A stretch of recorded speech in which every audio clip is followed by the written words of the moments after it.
Olá amigo, mais um vídeo aqui sobre o Pioneer SX 13900. Esse vídeo aqui vai ser uma dica sobre esse aparelho. Essa dica está escrita em um blog que eu tinha ano passado, ele ainda está ativo, mas eu acabo não atualizando ele faz muitos anos. Mas uma das dicas que tem lá é sobre o aparelho, sobre esse aparelho aqui. E eu quero...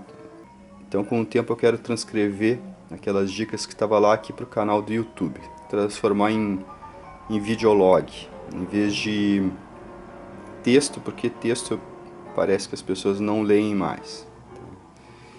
Então, a dica é sobre estabilidade.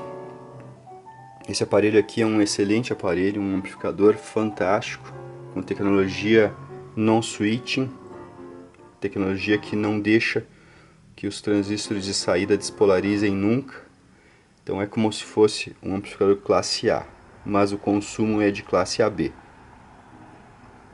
O Pioneer desenvolveu um sistema que mantém o transistor que não estaria conduzindo para a caixa acústica.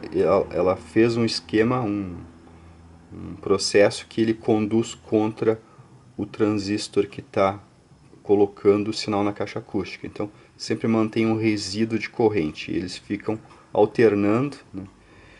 E isso mantém os transistores de saída desse amplificador sempre ligado com uma corrente, ou mandando a corrente para a caixa, ou um mandando a corrente para o outro, e isso não cessa, né? Então sempre mantém uma corrente. Então tem vários equipamentos dessa linha Floriscan com esse sistema NSA, Non-Switch Amplifier. Fez muito sucesso, né? Porém esse aqui em especial, esse aqui é o modelo 13900, tem o modelo 13800 e tem o 13700, se eu não me engano. Eles sofrem um problema de oscilação, e aí esses dissipadores aquecem descontroladamente e acaba podendo até queimar os transistores de saída. O que acontece é que a fonte está aqui na frente, e daqui da fonte sai as tensões que alimentam essa placa aqui, tá? Essa placa do power. Aqui não é a alimentação da corrente, a alimentação da corrente vem lá por baixo. Então a corrente grossa vem desse transformador aqui e vem lá por baixo. Mas a corrente, a tensão é a corrente que alimenta o par diferencial, toda a parte inicial da placa de amplificação. A alimentação vem daqui, tá? Que vem de um outro transformador que está lá embaixo desses capacitores. Porém, essa tensão chega aqui nessa placa. Notem aqui, ó. Aqui no meio são os fios de entrada de áudio. Preto, branco e rosa são entrada de áudio. E do lado tem um vermelho e um cinza, né? Vejam aqui, ó.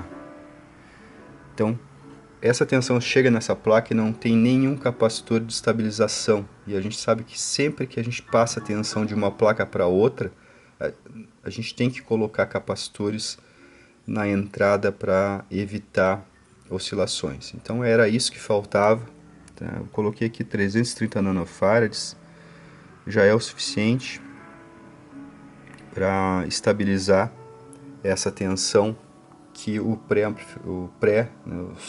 as etapas de pré-driver da placa de saída precisam para poderem fazer o serviço de amplificação. Então esses capacitorzinhos aqui evitam que haja qualquer oscilação e mantém, no caso, essa oscilação acaba indo para os transistores de saída, e os transistores de saída começam a receber altíssima frequência, e um acaba conduzindo muito mais contra o outro, porque não dá tempo de eles trocarem de estado. Então a oscilação é em megahertz, e aí acaba acontecendo um aquecimento descontrolado disso aqui. Então, se a gente evita que tenha oscilação nas etapas nas primeiras etapas aqui da amplificação de áudio da placa de power, a gente evita que essa oscilação chegue lá embaixo nos transistores de saída.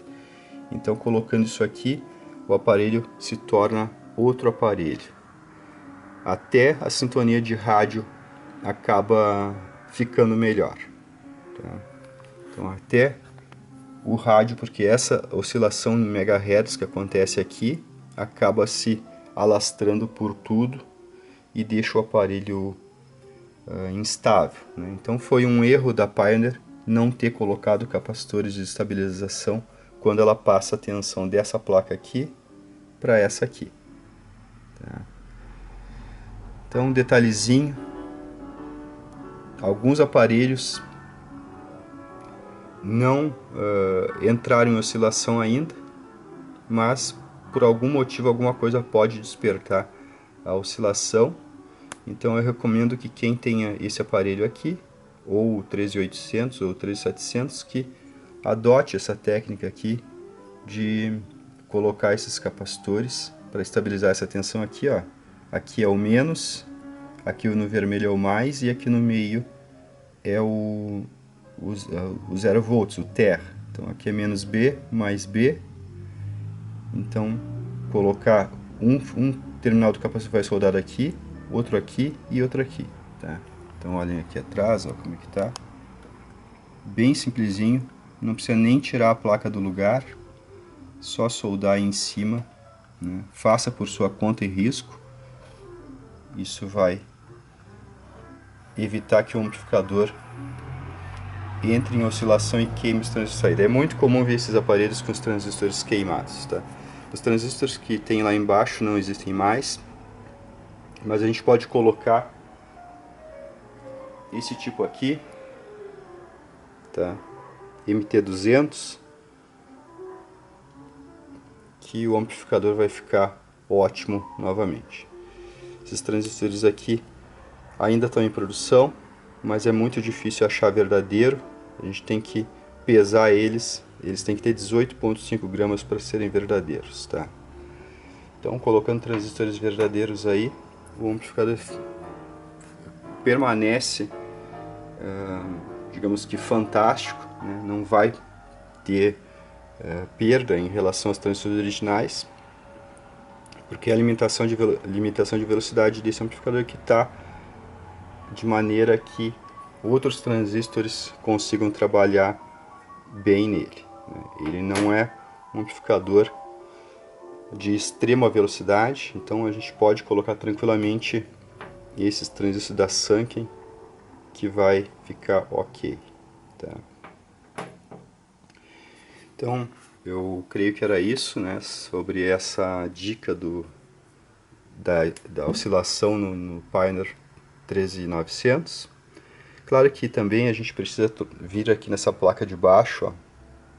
Ela trabalha num lugar bem quente, e trocar todos os capacitores aqui eletrolíticos que tem aqui na fonte secundária dele. Aqui são os capacitores da fonte principal do amplificador, mas aqui estão os capacitores da fonte secundária. Então tem que trocar aqui, tem que vir aqui trocar todos os capacitores, porque vai ter vários com solda fria e vários com problema de inchamento, tá? Mas vale cada centavo esse amplificador, esse receiver. Ele é muito, muito bom mesmo. Então é isso aí, um abraço.